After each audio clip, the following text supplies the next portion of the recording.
Welcome dear students and my dear friends, welcome back once again. Dear students, आज हम चर्चा करने वाले हैं व्हाट इज इंश्योर्ड कास्ट। हम लोग बिजनेस केस के बारे में स्टडी कर रहे हैं। इसके पहले बिजनेस केस के बारे में दो टॉपिक को हम लोगों ने कवर किया था। पहला टॉपिक हमारा था डायरेक्ट कास्ट और दूसरा टॉपिक था हमारा indirect cost. So dear students, अगर आप इस वीडियो पे नए हैं और आपने इसके पहले की बिजनेस केस का जो दो पार्ट है उसको आपने स्टडी नहीं किया हुआ है, तो मैं आपसे कहूंगा कि आप उस चीज को देख लीजिए ताकि इंश्योर्ड कास्ट को समझने में आपको काफी मदद मिलेगी और बेहतर तरीके से आप समझ पाएंगे। तो हर एक कंपनी जो काम कर रही है, चाहे नेशनल स्टैंडर्ड पर या इंटरनेशनल स्टैंडर्ड पर, कहने का मतलब या लोकल कंपनी हो या एमएनसी हो, मल्टीनेशनल कंपनी हो, वहां पे एक तरह का कास्ट एसोसिएट होता है जो कंपनी के लिए बहुत ही मायने रखता है। हर एक व्यक्ति ये चाहता है कि हमारी जो भी लागत हो, जो भी हमारे खर्चे हों, वह एक सुरक्षित तरीके से हो। क्योंकि जब हमें इस बात की जानकारी हो जाती है कि ये खर्चे यह लागत हमारा सुरक्षित है, तो फिर हमें बहुत ज़्यादा चिंता की ज़रूरत नहीं होती है। आज हम इसी पे चर्चा करेंगे कि इंश्योर्ड कास्ट कौन कौन से होते हैं, कौन सा सिचुएशंस होता है, क्या इसमें एम्प्लॉयर की लाइबिलिटीज बनती है या नहीं बनती है। अगर इंश्योर्ड कास्ट की बात आती है तो इसके लिए क्या एम्प्लॉयर जिम्मेदार है या नहीं है, क्या एम्प्लॉयर के लिए इसका दायित्व बनता है या नहीं बनता है। तो डियर स्टूडेंट, इंश्योर्ड कास्ट की चर्चा में हम और आगे बढ़ते हैं और एक एक करके जानने की कोशिश करते हैं। जैसा कि आप जानते हैं कि जो भी इंश्योर्ड कास्ट है, it's a parts of business of case. यह बिजनेस ऑफ केस का एक पार्ट है। जैसा अभी इसके पहले हम लोगों ने दो केस के बारे में, बिजनेस केस का जो पार्ट 1 पार्ट 2 डिस्कस किया था, डायरेक्ट कास्ट और इनडायरेक्ट कास्ट। आज हम बात कर रहे हैं इंश्योर्ड कास्ट के बारे में। यह भी दो तरह की, insured cost, uninsured cost and third number पे है एम्प्लॉयर लायबिलिटीज इंश्योरेंस। तीन चीजों की बात आती है जो हमारे बिजनेस ऑफ केस का ही हिस्सा है, लेकिन आज हम जो बात करेंगे वह सिर्फ इंश्योर्ड कास्ट के बारे में बात करेंगे। अब हमें ये जरूरी है कि इंश्योर्ड कास्ट को समझना, क्या होता है इंश्योर्ड कास्ट और किसे कहते हैं इंश्योर्ड कास्ट, कौन सा लागत है, कौन सा लागत है जो इंश्योर्ड की कैटेगरी में आएगा, उसकी क्राइटेरिया में आएगा, और कौन सा इसमें नहीं आएगा। तो इंश्योर्ड कास्ट को समझने के लिए हमें कुछ शब्दों को जानना जरूरी है। उसको हम जान लेते हैं, समझ लेते हैं, ताकि और भी हमें आसानी हो जाएगी। जैसा कि आप जानते हैं, हम भारतीय हैं और हिंदी भाषी हैं, तो यहाँ पर बहुत से लोग, यहाँ पे जो इसका हिंदी मीनिंग है उसको भी मैं एक बार एक्सप्लेन कर देना चाहता हूँ, बता देना चाहता हूँ। इंश्योर्ड कास्ट का मतलब होता है बीमित लागत, यानी एक ऐसी लागत जिसका बीमा किया गया है, इंश्योरेंस किया गया है। ठीक है, एक ऐसी कास्ट, एक ऐसी लागत जिसका बीमा किया जा चुका है, हमें कोई चिंता की बात नहीं है। खुदा ना खास्ता अगर कोई प्रॉब्लम होती है, कोई दिक्कत होता है, तो बीमा कंपनी इस कास्ट को समझेगी, इस कास्ट को के बारे में जो कुछ भी लाइबिलिटीज बनती है वह किसकी बनेगी, वह बीमा कंपनी की, इंश्योरेंस कंपनी की बनेगी। उसी तरह से अनइंश्योर्ड कास्ट एक ऐसा लागत, एक ऐसी एक इस तरह का लागत जिसे हमें पता ही नहीं है, वह अनइंश्योर्ड है, यानी बिना बीमित लागत। उसे हम हिंदी में क्या बोलते हैं, बिना बीमित लागत।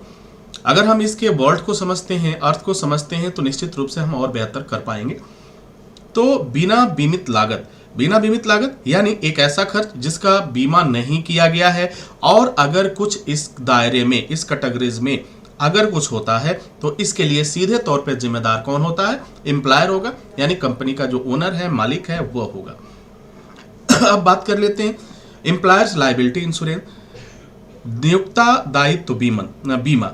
एम्प्लॉयर को हम हिंदी में नियोक्ता कहते हैं और दायित्व लायबिलिटीज इंश्योरेंस, आप इस चीज को समझ रहे हैं, क्या इसकी जिम्मेदारी। अब ये प्रश्न उठता है कि यह इंश्योरेंस कौन कराएगा। तो डियर स्टूडेंट्स, जब भी हम वर्कर की श्रेणी में आते हैं या एम्प्लॉय की श्रेणी में आते हैं, तो हमारे कंपनी एक्ट के अनुसार हमारा जो रूल्स और रेगुलेशन है, जो नेशनल स्टैंडर्ड पे और इंटरनेशनल स्टैंडर्ड, वह हमें यह बताता है, यहाँ तक कि कंपनी एक्ट भी बताता है कि यदि आप कोई वर्कर के रूप में काम करते हैं एक बिल्कुल लीगल तरीके से, तो वहां पे जो इंश्योरेंस का खर्चा आता है वह वर्कर या एम्प्लॉय नहीं कराएगा, वह कौन कराता है, एम्प्लॉयर की जिम्मेदारी बनती है, और यह लीगल है। तो एक बात ये भी क्लियर हो गई कि इंश्योरेंस कराने की जिम्मेदारी भी किसकी है, एम्प्लॉयर की है। ठीक है, अब हम आगे चलते हैं, कुछ और चीजों को देख लेते हैं और जानने की कोशिश करते हैं। अब parts of business of case जो हम लोग पढ़ रहे हैं, इसमें क्या क्या चीजें, अब ये देखिए 5 चीजें इसमें जुड़ गई। पहला इंश्योर्ड कास्ट, जिसके बारे में हम डिस्कस कर रहे हैं। अनइंश्योर्ड कास्ट हम दूसरे वीडियो में चर्चा करेंगे। एम्प्लॉयर लायबिलिटीज इंश्योरेंस जो इसमें हम चर्चा कर रहे हैं। और डायरेक्ट कास्ट और इनडायरेक्ट कास्ट को पहले ही चर्चा किया जा चुका है, पहले ही डिस्कस किया जा चुका है। इसका लिंक आपको आई बटन में मिल जाएगा, वहां से आप चेक करके देख सकते हैं और उस लेक्चर को समझ सकते हैं। तो यहाँ इंश्योर्ड कास्ट यानी सुरक्षित तरीके की लागत। अब हम देख लेते हैं वो कौन कौन से खर्चे हैं, वो खर्चे, वो लागत जो एक संभावना बनती है, एक पॉसिबिलिटीज बनती है। ठीक है, क्या बनता है, अब जरा इस चीज को समझिएगा। यहाँ पे 6 पॉइंट्स दिया गया है इंश्योर्ड कास्ट के बारे में। पहला है डैमेज टू प्लांट, यदि प्लांट डैमेज हुआ है। अब यहां पे एक प्रश्न आएगा, डैमेज टू प्लांट को कहां रखें, डायरेक्ट कास्ट में रखें, इंश्योर्ड कास्ट में रखें, इनडायरेक्ट कास्ट में रखें या कहां रखें? तो सीधे तौर पे ये क्या होगा, इन डैमेज टू प्लांट कहां पे जाएगा, इंश्योर्ड कास्ट होगा। क्योंकि प्लांट की हमेशा, जो भी प्लांट वर्क कर रहा है, जो कुछ भी है, उसकी इंश्योरेंस कराई जा चुकी है। तो अगर ये डैमेज होता है तो कंपनी को बहुत ज्यादा नुकसान नहीं उठाना पड़ता है, कंपनी बिल्कुल सेफ है। इसकी ये जो भी नुकसान की भरपाई होती है वह इंश्योरेंस कंपनी करेगी। Damage to building, building damage हो गया, बिल्डिंग का भी इंश्योरेंस कराया जा चुका है। यानी ये सब चीजें ऐसी हैं जिसका इंश्योरेंस किया गया है या किया जा सकता है, कराया जाता है। Damage to building, damage to equipment, ये 3 चीजें ऐसी हैं जिसके लिए कौन जिम्मेदार होता है, अगर आपने बीमा कराया हुआ है तो। अगर आपने बीमा नहीं कराया हुआ है तो सीधे तौर पे एम्प्लॉयर इसके लिए रिस्पॉन्सिबल होगा, इसके लिए उसकी दायित्व बनता है। अब हम बात कर लेते हैं चौथे नंबर पे, कंपनसेशन पेड टू वर्कर। यदि किसी भी तरह का मुआवजा वर्कर को दिया जाता है, किसी भी तरह का मुआवजा, वह भी क्या है, इंश्योर्ड कॉस्ट के अंतर्गत आएगा। ठीक है, किसके अंतर्गत, इंश्योर्ड, यानी ये बीमित राशि है। जो भी लागत अगर आ रहा है तो हमने पहले से ही इस चीज को करा रखा है, चूंकि वर्कर है हमारा। अगर कोई दिक्कत होती है तो आपको क्या करना है, वह बीमा कंपनी ही देगी उसे, बीमा कंपनी ही देगी, वह व्यक्तिगत तौर से हमें कंपनी इन्वॉल्व नहीं होगी, क्योंकि कंपनी ने बीमा करा रखा है, उसे इंश्योर्ड कर रखा है। दूसरी बात आती है, अगर ये क्वेश्चन उठेगा कि अगर न प्लांट का बीमा हुआ है, बिल्डिंग का बीमा नहीं हुआ है, इक्विपमेंट का बीमा नहीं हुआ है, या किसी तरह की मुआवजे का बीमा कंपनी ने नहीं कराया हुआ है, अगर इसके बाद कोई इंसिडेंट होता है, कोई बात होती है, तो उसके लिए जिम्मेदार कौन होगा? तो सीधे तौर पे अगर बीमा नहीं है तो रूल ऐसा कहता है, कंपनी एक्ट का रूल ऐसा कहता है, और लीगल एक्टिविटीज का जो रूल है वह यह बताता है कि अगर ऐसा नहीं है तो सीधे तौर पर इसके लिए जिम्मेदार जो होगा वह कौन होगा, एम्प्लॉयर होगा। तो इस बात को जरूर याद रखिएगा। अब हम बात कर लेते हैं मेडिकल कास्ट। मेडिकल कास्ट भी एक तरह का इंश्योर्ड कास्ट है।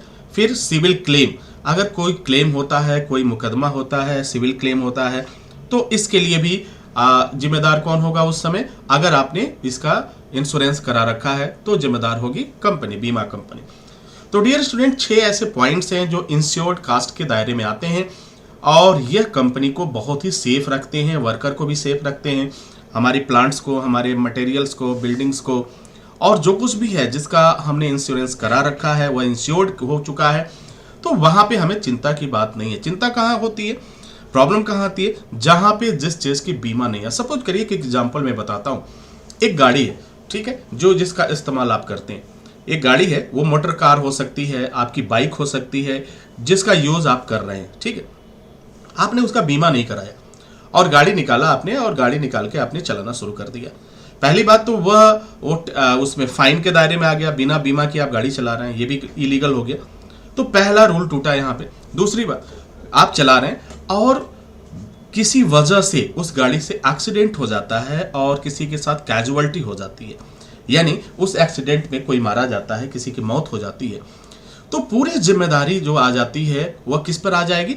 वह जिसके नाम से गाड़ी रजिस्टर्ड है, यानी जो गाड़ी का ओनर है, यानी गाड़ी के ओनर आप हैं, गाड़ी आप चला रहे हैं, तो जो भी उसका खर्चा बनता है, जो भी क्लेम बनता है, वो आपको पे करना होगा। बात समझ में आई? तो एक एग्जांपल के रूप में, अगर गाड़ी से एक्सीडेंट हुआ, मोटरसाइकिल से एक्सीडेंट हुआ, अगर उसमें कोई कैजुअलिटी हो गई, किसी की मौत हो गई, तो उसके लिए सीधे तौर पे मालिक जिम्मेदार होता है। ठीक वही सारी चीजें अप्लाई होती हैं बिजनेस ऑफ केस में इंश्योर्ड कास्ट के अंतर्गत। अगर इंश्योर्ड कास्ट में बीमा नहीं है तो सीधे तौर पे कौन जिम्मेदार होगा? कंपनी का ओनर जिम्मेदार होगा, कंपनी का क्या कहते हैं मालिक जिम्मेदार होगा। तो आप इस बात को बखूबी समझ सकते हैं और जान सकते हैं कि ये इंश्योर्ड कास्ट क्या होता है। आई होप कि आप सारी चीजें समझ चुके होंगे।